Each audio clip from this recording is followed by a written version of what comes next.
Please remember to like, subscribe, and share. Thank you very much. Enjoy. All right. Good evening. Welcome back in, everybody. Got Chris here, coming from an undisclosed location in Alabama. I got my man back here with me tonight. I'm always pumped for these bi-monthly shows. The voice, the legend, Lucas Wilder, my man. How are you? And thanks for coming back in. I'm fine and dandy. I'm always happy to do the show with you, Chris. Anytime I get to talk about the Civil War, I'm always a happy man. Man, I'm pumped about this, every time we come into it. So last time we left off with Hood after Franklin. So yes, the day the generals died. So, from the time that Hood took over, he's been close, man. I mean, Atlanta, Peachtree, Spring Hill, Franklin. I mean, it's got to be getting to this guy. So what's in his mindset after he's close one more time and denied as he heads to Nashville? I mean, he's got to be mad and looking for a fight, right? I don't think he's as mad as you might think. Hood, he's irritated, but he knows that he's putting pressure on the Union. He knows that the North is concerned about him being in Tennessee and that he could possibly go further north. We'll talk about that here in a few moments. But his mindset is he's going to try to cause as big a stir as humanly possible. And Franklin was a disaster for him, but the Army's still holding together miraculously. Now, there's some historians that have actually pointed out that there was probably a couple thousand, and that's huge, a couple thousand deserters after Franklin. There's a really great book by Dr. Clampett about Franklin being the moment when the Confederacy signals their death to them. Where this is not how historians see it, but how the people in the South saw it, was that Franklin was that demoralizer to the entire country. And you could see it when those men deserted right after the Battle of Franklin. So how much time does he have to reorganize his command staff? I mean, losing 6 generals like that. That's a huge problem for Hood. Hood is he reorganizes fairly quickly, and we've talked about it. I think every show we've done so far is that when a general goes down, you have to replace them very quickly, and that person that replaces them has to fill that job with all the knowledge he may or may not have had from the rank he served as a subordinate. He moves quickly. Within 2 weeks after Franklin, the Battle of Nashville happens. Once Franklin's over with, Schofield skedaddles. He links up with Thomas. He's on his way up to Nashville, and Hood quickly throws his army together and pursues right after him. Losing General Claiborne, is it still on the men's mind, or is it just something they put behind them and just keep going? We see that many of the men in his ranks feel a big loss because of him. They loved him. They knew that he would take care of them. And when you have a general that's that well thought of pass away or get transferred, that's a big blow to the morale of the men. So I would say that the men under his command felt that blow the hardest. The other armies, your Civil War armies lose generals all the time. It's just another par for the course. It affected many of them, but by this point in the war, they're over it, kind of. Right. I mean, they realize that's just a product of war. So take us from what happens when the battle's over with. Hood moves to Nashville. How long does it take him to get there? Not long at all. I mean, he's there by December 2nd. So a matter of a couple of days. He has already chased after Schofield. Hood would arrive in Nashville on December 2nd, and he'd go about setting up fortifications. He's wanting Thomas to make the first move. He wants Thomas to launch an offensive against well-entrenched troops like he had done at Franklin, knowing that an attack by his already weakened army would be too little. There's just not enough force that he can muster to actually do another assault like he did at Franklin. So what he's hoping to do, set up defenses around the city, force Thomas to come out and attack him. And hopefully he can weaken Thomas enough that he can launch his own assault again and be able to break up the army. Now, there I'm is a sorry. big concern in Washington, D.C. Lincoln and Grant were very concerned about the Army of Tennessee marching into Tennessee, Kentucky, and even Ohio, raiding as they went. Sherman was asked, are you concerned about this? He's like, if Hood wants to go up into Kentucky and Ohio and Indiana, I'll give him rations. Just let me do what I want to do. I'm simplifying it, but that's basically what he said. And adding to their frustration was George Thomas had a lack of offensive behavior. George Thomas was a very defensive man. You wouldn't know it, judging from Missionary Ridge, but George Thomas was very defensive. We see that him being the Rock of Chickamauga. Thomas and Grant didn't get along, and Grant is commander of all these Union forces in the field. Thomas's Army of the Cumberland had gotten a bad reputation for being slow to move, but this was an army full of veterans.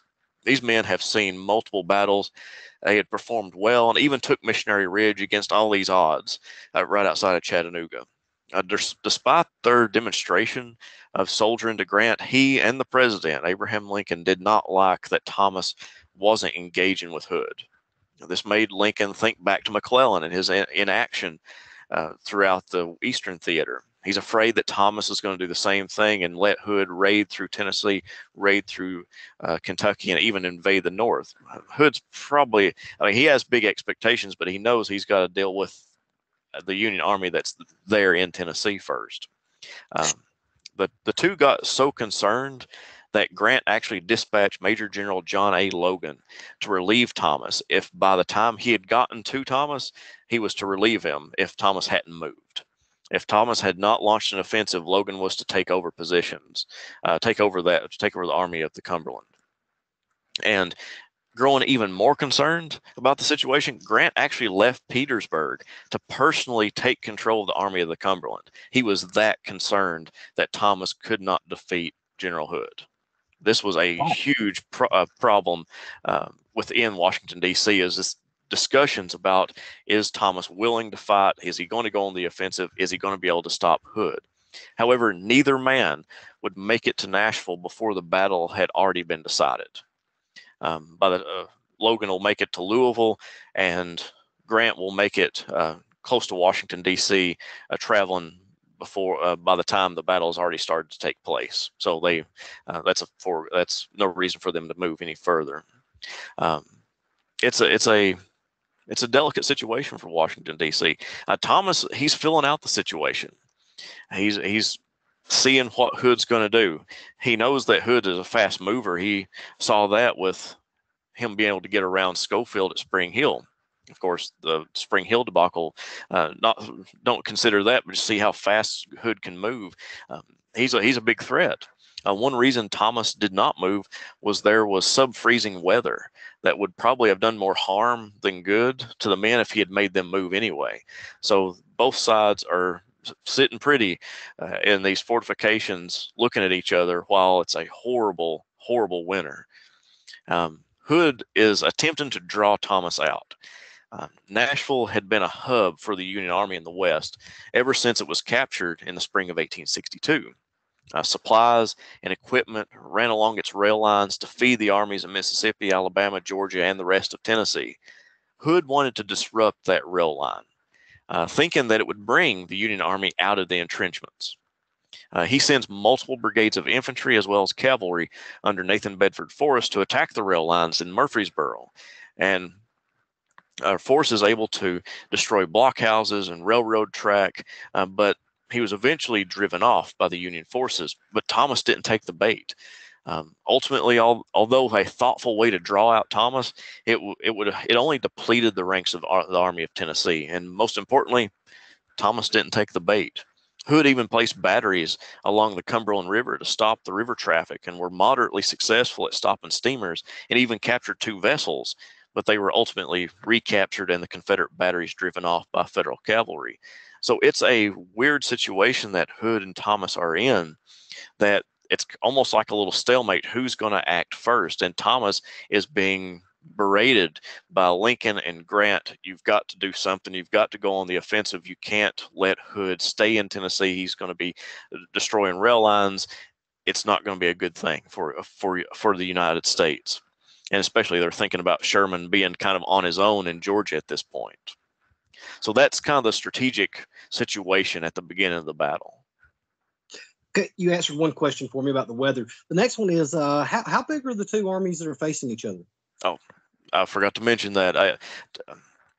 Thomas had around 55,000 men under his command once Schofield comes into Nashville. He well outnumbers the Confederates. The Confederates are still not fully recovered from Franklin. It's just been a few days. The Confederates are mustering. It's the problem with judging how many soldiers are in the Confederate Army of Tennessee at this point is pretty difficult, because many of these commanders are not. It's so near the end of the war. We're only a few months out from the end that many of them don't submit their reports. And so we're guessing at a lot of this, but it's somewhere a little over 20,000. Wow. If you remember, he had about 27,000 at Franklin, not counting the Corps that hadn't made it up yet. And so when the Corps comes back up, gets connected with him, and they're surrounding Nashville, altogether they have just a little over 20,000 effectives. One reason Thomas is pretty well confident if he makes an attack, he could actually hold off any Confederate, be able to push off any Confederates, and we'll talk about that when he develops his plan. But yeah, it's about 55,000 versus a little over 20,000. But again, Hood is trying to make Thomas act first and make him attack the entrenchments that the Confederates have thrown up. So Thomas doesn't take the bait. He does not. As Hood trying to draw him out into the open, he does not take the bait one bit. Do we want to jump right into the battle, or do you have any other questions so far? Yeah, that's all I've got. You go right ahead. All right, let's jump right to the battle. It's a pretty straightforward battle, and I love Thomas's strategy. I think we can learn a whole lot from him as being one of the better tacticians of the Civil War that doesn't get mentioned enough. We hear about him a whole lot being the Rock of Chickamauga, but this man was really he thinks out his moves very well. Thomas wanted to make a distraction. So imagine the two armies facing one another. He's wanting to make a distraction to the Confederate right, so the Union left, so that he could land a death blow on the Confederate left. He knows the Confederate left is weak, so he wants to hit it as hard as he can. There's a problem, though. The Confederates have cavalry on the left flank that are making sure that they are going to give good warning if Hood's going to be attacked on the left. The Union brigades that are going to launch the diversion are made up of African-American troops and new recruits. This was done because it's not supposed to be a full-on assault. They're just supposed to create a diversion. The reason they put African-American troops and new recruits, it was thought that they're not expecting much out of them, just throw them out there. But they perform great service, especially the next day. They do well this first day, but the next day, we'll talk about it. It's a 2-day battle. The African-American troops do a wonderful job, perform very well at the Battle of Nashville. He would send a large contingent, including Schofield's corps, to attack the Confederate left. This is a huge movement of multiple divisions and an entire corps, pretty much an entire corps against Hood's left flank. To get rid of that cavalry that is kind of harassing his right flank, Thomas is going to send Wilson's cavalry to guard the right flank and push the Confederate cavalry, which is under Chalmers, back. Once the Confederate cavalry is pushed back, then the infantry can move in. And they start this big swing. It's almost like swinging like a door. They're just going to swing right out of their entrenchments and attack Hood from the left. Confederate cavalry under jumped ahead of myself. Schofield's men rolled up that thinly defended Confederate line. And imagine this, it was a thinly defended Confederate line. However, they had actually reinforced it, and it was still considered thin. This was a late in the day attack. Schofield rolls up the Confederate forces. Nighttime is really the only thing that saves Hood on that first day. The Confederates retreat at nightfall and withdraw just a short distance south. and they set up even better defenses. They have a better ground to set up on in this next position, but now they're more compact. So hopefully this is going to be able to defend against Thomas. Hood is pretty confident that this is what's going to happen. This is where he's going to get Thomas.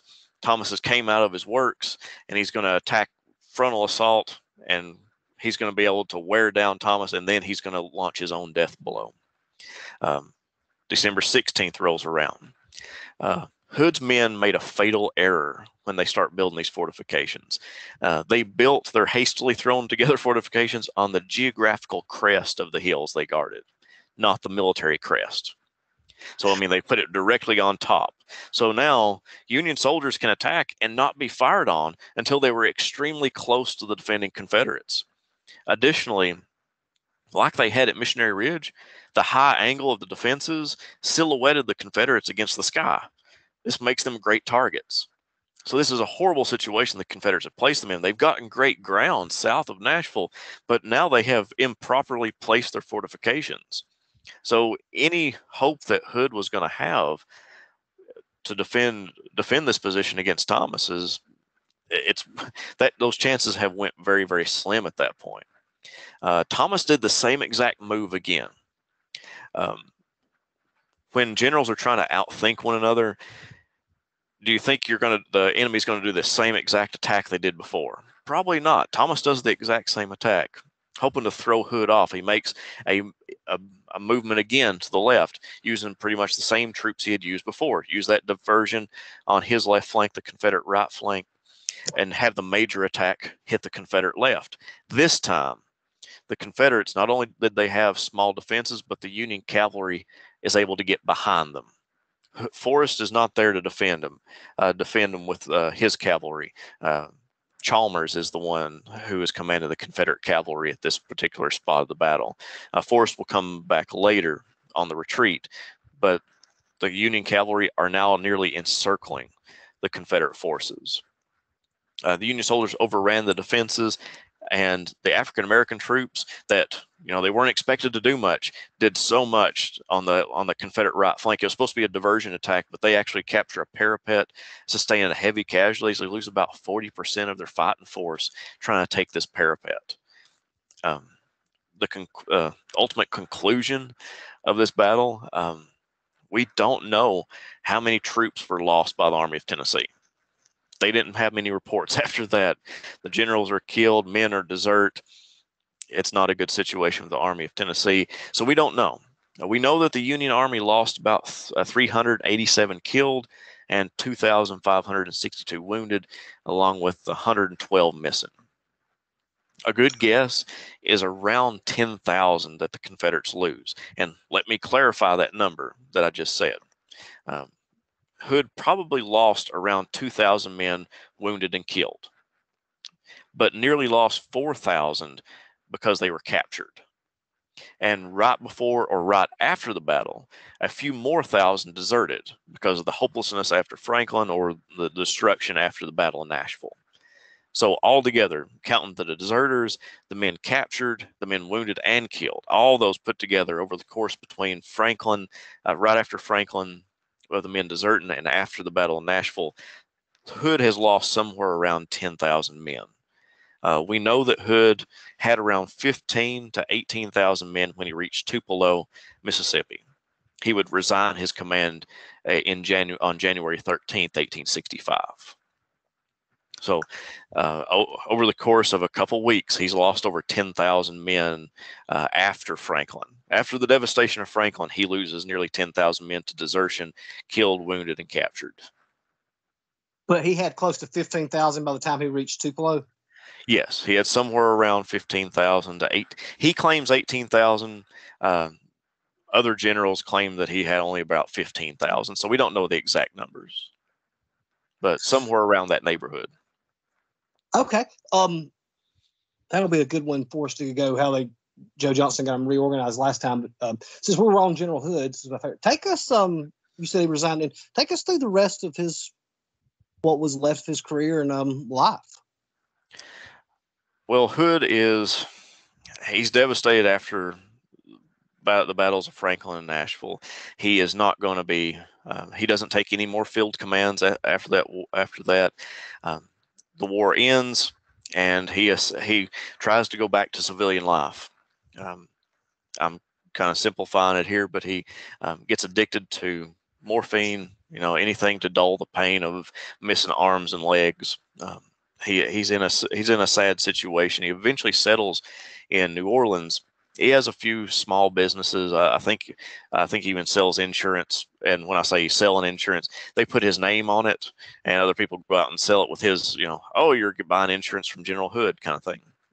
Jefferson Davis does something similar, but he will actually die from a yellow fever epidemic in New Orleans.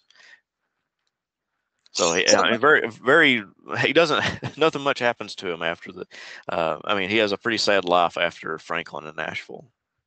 So is it true that when the men were retreating or getting away, I guess it goes to a testament of their humor that to the tune of the Yellow Rose of Texas, they were singing, but my feet are torn and bloody, my heart is full of woe, I'm going back to Georgia to find my Uncle Joe. You can sing about your Beauregard, you can sing of Bobby Lee, but the gallant hood of Texas played hell in Tennessee. That's one of the songs that came out of those two battles. Yes. One of the wildest things is how Hood actually makes it back to Tupelo. I'm sorry, we jumped forward and then we're jumping a little backwards here. I forgot to mention it. That's okay. I really think, and it's sad to say for the Confederates, the Confederate Army of Tennessee was really good at fighting delaying actions and rear guards because they had lost many battles and they were able to do so. And so the Army of Tennessee actually held off a lot of Thomas's pursuits. Thomas could have moved a lot faster, guaranteed. That, not saying he couldn't have, but the Union cavalry chased after him. And it was partly because of the good infantry that had fought these rearguard actions for so long during the war, that they were able to hold off the Union cavalry and Union infantry that pursue after them. Forrest finally comes back in, and he fights them off. I've got a really great a quote from one of the few books written about the Army of Tennessee. I wanted to kind of set the tone. I know that he could explain a lot better than I could, but he said, heaped on all of his other difficulties, Hood had the misfortune to fight his campaign in an abominable spell of weather. It was the earliest and coldest winter that Tennessee had known for years. The hardships and suffering of the men were perhaps worse than any American army had faced since the days of Valley Forge. Most of the soldiers had no tents, many not even hats, and when a tired soldier tries to bivouac in the open, a ragged blanket is a little mighty protection from freezing rain. Probably half the men were without shoes. The hard frozen ruts in the roads cruelly gashed their bare feet as they plodded through the snow and slush. Bloody footprints in the road is a familiar figure of speech. The Army of Tennessee literally stained the snow and the mud of the roads with the blood of its lacerated feet. The resourceful Forrest alleviated the suffering of the barefooted infantrymen in the rear guard by dumping out the contents of some of the army wagons and using them for conveyances. When the rear guard went into action, the barefooted would pile out and form in line of battle. The action over, they would jump back into the wagon and ride on. But the rank and file of the army enjoyed no such luxury. They trudged the whole long, weary way on foot all the way to Tupelo. So, I mean, that's that historian paints a really great picture of showing what those soldiers were doing, fighting these delaying actions all the way, nearly all the way to Tupelo, where they try to convalesce. When they get to Tupelo, we see Beauregard is sent over, and he kind of looks at the men, sees what's happened to him. It's not good. He knows it's pretty much over, so he actually divvies them up. So I guess we'll jump into what happens to the Army of Tennessee afterwards, that they're now down to about 15,000 men. They get divvied up. Some go to the coast to guard some of the fortifications that are still controlled by Confederate forces. Many of them are furloughed because they're just not able to fight anymore. And the rest take on a really, really long journey to get to North Carolina. And the historian Stanley Horn also writes about that, and he outlines what their route was. Whatever their exact numbers, they went promptly to the Carolinas with a minimum of preparation and delay. Lee's corps, which that's Stephen D. Lee, now commanded by Stevenson, was apparently the least damage of any. They left for Augusta at once. Cheatham's corps got off on the 25th and Stewart's on the 30th. This is of January. With the facilities at hand, it was no small physical task to transport an Army corps, even the skeleton of an Army corps, from Tupelo to South Carolina. The roads were in frightful dilapidation. The highways were almost hopelessly ruined by the constant passage of troops, guns, and wagons.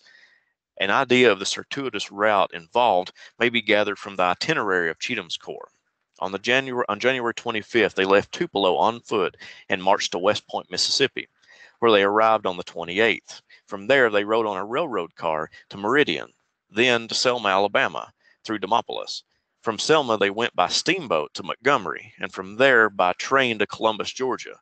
From Columbus, they marched to Macon, to Milledgeville, and then to Mayfield, where they again took the cars for Augusta.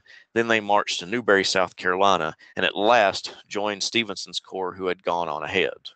I mean, that is a long route, and it speaks a lot to the resolve of a lot of these men who they have just went through two of the bloodiest battles of the Civil War, were demoralized totally, yet they were actually still willing to go along with this entire march, and this by steamboat, rail, and marching on foot all the way to the Carolinas.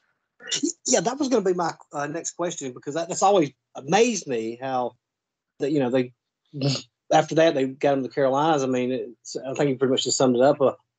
What was going through these men's mind and the heart they must have had to, not just keep trudging along and head out to the Carolinas. I mean, that speaks a lot. Well, one thing was trying to find out when I was preparing for this discussion with you is it says they took rail cars once they got to Georgia. And we know that Sherman destroyed a whole lot of railroad track. And of course, he didn't destroy all of it. But I'm wondering, what was the state of those railroads as they were trying to get across them? I haven't found a historian that actually goes that in depth. And just in this 2-week span, I didn't have enough time to go through interlibrary loan to grab a book about railroads in Georgia to actually help me kind of pan that out. But that's something I would love to dive into, is just to see what the railroad system was like right after Sherman had marched to the sea. That the Confederate Army is still able to use railroads and their train cars to get to different locations. That still blows my mind. I think it's because we've been accustomed to thinking of Sherman just destroying everything and the Confederacy being this hopelessly lost place. But apparently they're throwing enough stuff together to be able to get a ragtag army of a couple thousand men across the entire country to the Carolinas. Yeah, that was the first thing my ears perked up when you said took railroad cars. I was like, huh?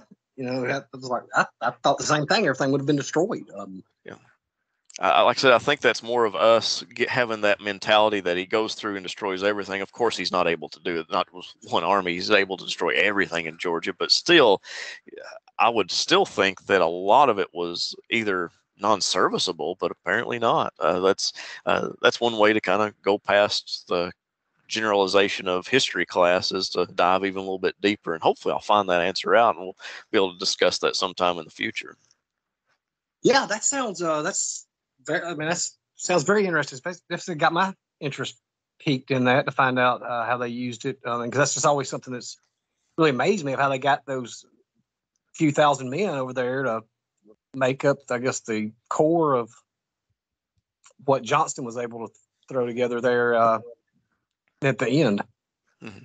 Yeah, he's able to put up a few thousand men from the Army of Tennessee, and then of course he's able to supplement that with men from that are already in the Carolinas. But yeah, he's able to transport or get transported all these men into the Carolinas and throw together another force.